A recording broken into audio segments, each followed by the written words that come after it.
One of the things that seems to be so off-putting that's happening in Texas is that a lot of things that seem to be being legislated are not coming from the grassroots. A lot of it seems to be coming out of Washington, whether we're talking about the Heritage Foundation when it comes to the voting rights restrictions or when it comes to the anti-abortion laws. Can you speak to that, how this is inconsistent with what Texans want if it's coming from outside of the state? There's a huge gap between the people of Texas now, today, the Texas that we live in, and the GOP leadership that, of course, is in cahoots with GOP leadership in Washington, D.C. And as you know, Maria Teresa, this is nothing new. Folks will remember about 20 years ago when Congressman Tom DeLay sparked an effort in Texas to do mid-decade redistricting. And so that connection between Texas Republicans and D.C. Republicans to rig the system here in Texas to make sure that Republicans stay in power, that has been there for a long time. And now they've taken it to a new level, as you mentioned, with these new maps that completely block out the ability of the communities that are growing in the state. People of color contributed to 95% of the growth in the state over the last decade, cuts them out of any new political power that they should rightfully get.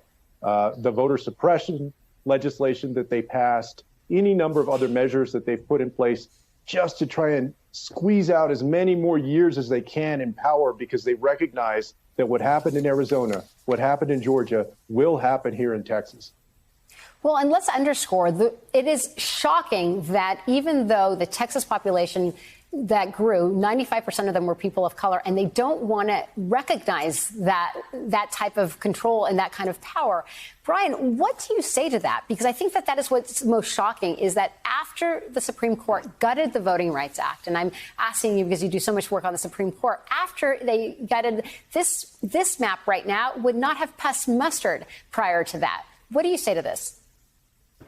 Well, the Supreme Court's actions, especially in the voting rights realm, have just emboldened Republicans at the state level to get more and more aggressive in their voter suppression and gerrymandering tactics. And I just think it puts into even starker relief the need for the Senate and the House to act on comprehensive voting rights reform. Next week in the Senate, Chuck Schumer announced they're going to vote on the Freedom to Vote Act, which is this compromised version of voting rights legislation that Joe Manchin says he can support. The measure is obviously going to fail its test vote that Chuck Schumer lines up next week. The question is, what is the Biden administration going to do after that fails? Are they going to press Joe Manchin and Kyrsten Sinema to reconsider their position on the filibuster? Because that's what it's going to take to pass this law. And I have to be honest with you, Maria Teresa, I think frustrations are boiling over in the Democratic Party right now with the Biden administration, that they've been too focused on the infrastructure bill, not focused enough, quite frankly, on this law, this proposed law. You have voices across the Democratic Party, Sherrod Brown, who's not a provocative, a conflict-seeking Democrat, saying, no, the Biden administration is not doing enough. Adam Schiff this weekend saying he'd like to see as much effort from the Biden administration on behalf of this bill as they're putting into infrastructure. Damon Hewitt, a friend of mine who runs the Lawyers Committee for Civil Rights, saying the pulpit could be bullier. I think that puts it well. Secretary Castro was among those in the spring that were saying that the Biden administration should be prioritizing voting rights over infrastructure, perhaps. And I think he looks prescient now because neither bill has passed all these months later. And at least Joe Manchin supports the underlying substance of the Freedom to Vote Act. It's always going to be hard to get him to change the filibuster rules, but at least he supports the underlying substance of the Freedom to Vote Act, which we can't say right now for the reconciliation package, unfortunately. So, Julian, what does your crystal ball tell you of what's going to happen? And I ask this because what Brian is flagging is that unless the Freedom to Vote Act is passed that provides and prevents gerrymandering, the Republican state legislators are rigging the map. And once those congressional seats are baked in, it's going to be almost impossible for them to peel them back. And then the Republicans and the Democrats are going to, it's going to be easier for it's going to be easier for the Republicans then to win back the House next year. So what does your crystal ball say? What advice and counsel do you have for the Biden administration and for the state and for the legislators right now in the Senate? Well, my advice for the Biden administration, as Brian said, is they have to treat this like the emergency that it is, like the existential threat to our democracy that it represents.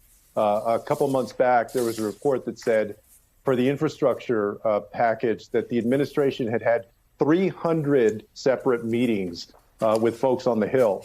I want to see the 300 meetings for making sure that we pass voting rights legislation and also, other important pieces of investing in our social infrastructure. There needs to be that full court press, because if not, then the field day that Texas Republicans, that Georgia Republicans, that other Republicans across the country are having, rigging the system to stay in power, is going to become absolutely the norm. And the question is not just going to be, whether Democrats going to get elected. It's going to be, is our democracy going to even exist in the way that we know it today? If they don't do something about it, in a few years' time, the answer could be no. So the Biden administration needs to treat this as the emergency that it is. I think that the fact that if you have actually a group of Republicans who don't believe that everyone should have access to the voting booth, that is sounding the alarm. Secretary Castro and Brian Fallon, thank you so much for joining me this evening.